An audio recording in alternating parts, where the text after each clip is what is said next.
It is recording, right? Yes, it is recording.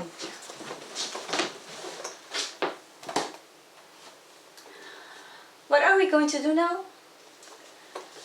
We are going to share the works that inspired us for the movie The Seeds Seek the Light, and we will explain what went wrong and share some anecdotes that happened during the making of it. Yes. We will also share some exclusive images that we removed from the short movie, and that we will do while we watch the short movie. So if you haven't watched The Seeds Seek the Light yet, click the link down below. La lógica no necesita explicación. Why does it start with this scene?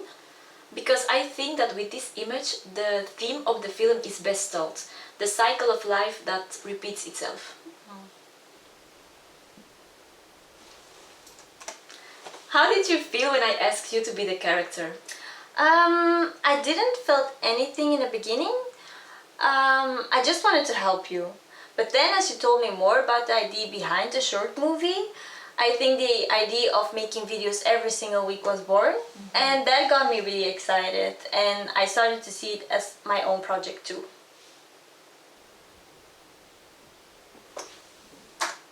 What inspired you for this type of framing?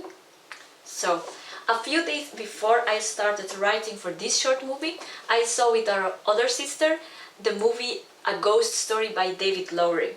I really liked the framing, the depth of the frames, the physical depth of it. Also the frames in the frame, the bright light and the very empty spaces and dark shadows, the static shots, the desolate landscapes, the blue and grey colors, the long silences.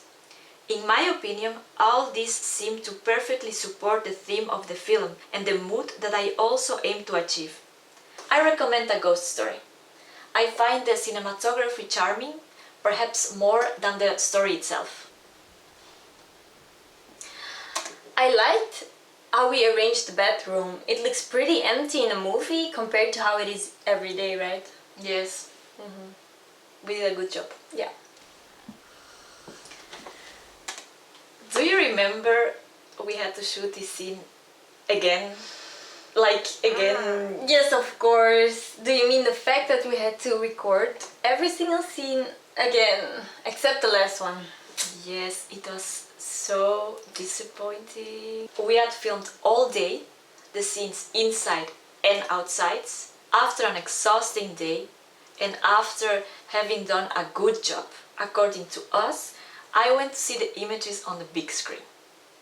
And I realized that everything was out of focus. Everything. Nothing was sharp. Everything was blurry. Everything. It was so disappointing. I was so embarrassed. I realized then that the camera setting was wrong. And on top of that, I had to tell you about it. Actually, how did you felt when I told you about it? I felt really upset and angry actually. I couldn't understand how you didn't notice the image was blurry while you were the one filming. So, yeah.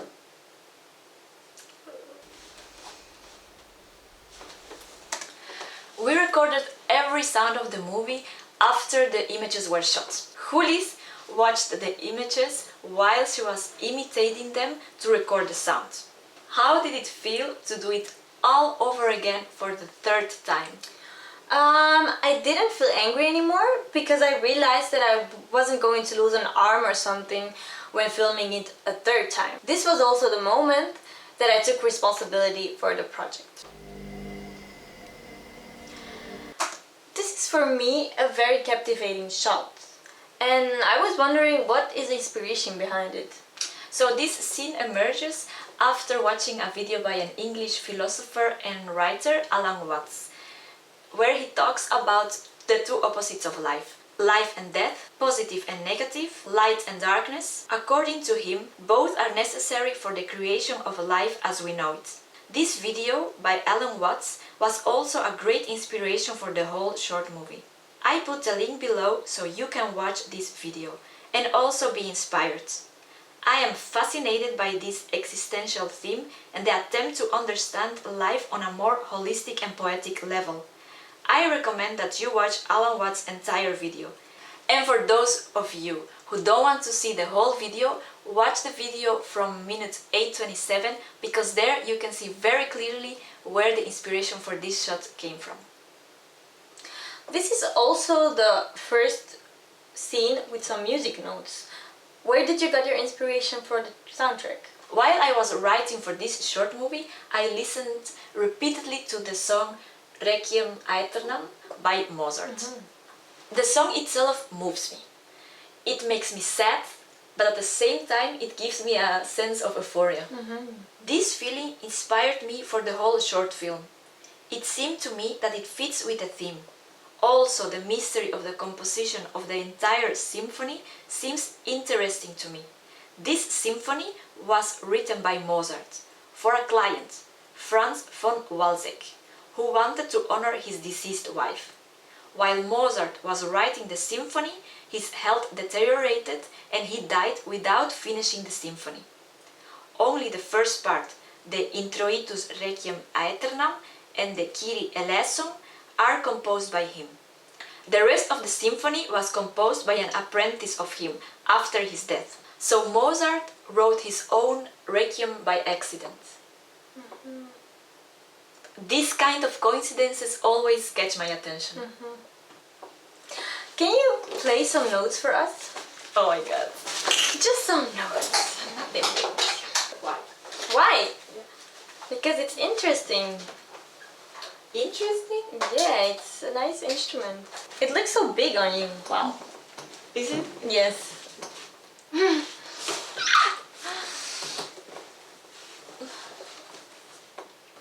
What? Okay. Just something that was in a movie, the same notes. Same notes? Yeah. I don't remember. Maybe this one? No.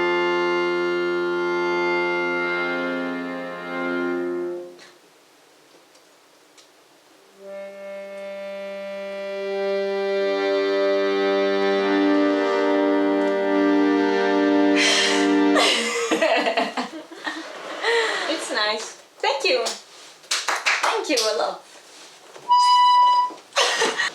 So this time I played the music and you recorded it. Yes. Teamwork! A veces huimos por senderos que nos llevan a llanos desolados de cemento. Now another question. What was your inspiration for the voiceover? So for the voiceover I took inspiration from the book Le Petit Prince de Saint-Exupéry.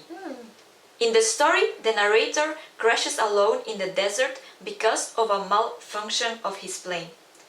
I see the crash as a metaphor for the difficult moments in life where one loses oneself. The narrator tells how when he was a child, his dreams and desires were rejected by adults. It is a story that moves me a lot. I feel that it has happened to me and it still happens from time to time. Sometimes I crash. Anyways, these quotes also inspired me a lot. But the seeds are invisible. They sleep deep in the heart of the earth's darkness until someone among them is seized with the desire to awaken. Also this quote. When I made the drawing of the baobabs, I was carried beyond myself by the inspiring force of urgent necessity. La necesidad lleva a la acción. Oh wow. I almost forgot about all the other scenes we filmed, but we didn't use in the short movie. Starting with the scene where I opened the bottle and smelled it, the scene with the moon, the scene on the trunks, and the scene in the store. When we were editing the video, we realized these scenes did not fit the feeling of the movie. And some of them did not add a value to the theme of the movie. Kill your darlings. What? Yeah, sometimes you fall in love with a scene and they become your darlings, your scenes, but then you realize that it doesn't fit in the movie and you have to get rid of them, so technically you have to kill your darlings. Yeah.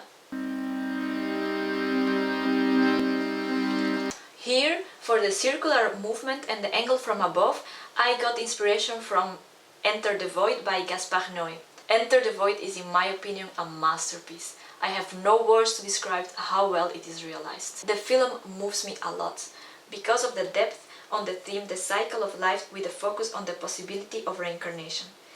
It is a very harsh and intense film, but at the same time very poetic and subtle in certain aspects. It is definitely worth watching, but be warned, the movie is very harsh and super graphic.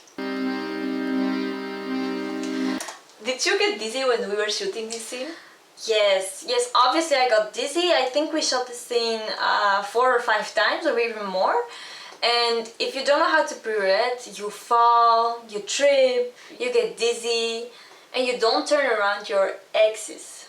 Also, I was afraid that you and the camera would fall on me because you were standing on a chair on top of the table and my sister was holding the chair so she wouldn't fall. So, yeah, on top of the pirouette. Yeah. Can you do it one more time now? But The pirouette. the pirouette? Yes. Okay, I can do it. Just like in the movie. You have to go down a little bit. I can.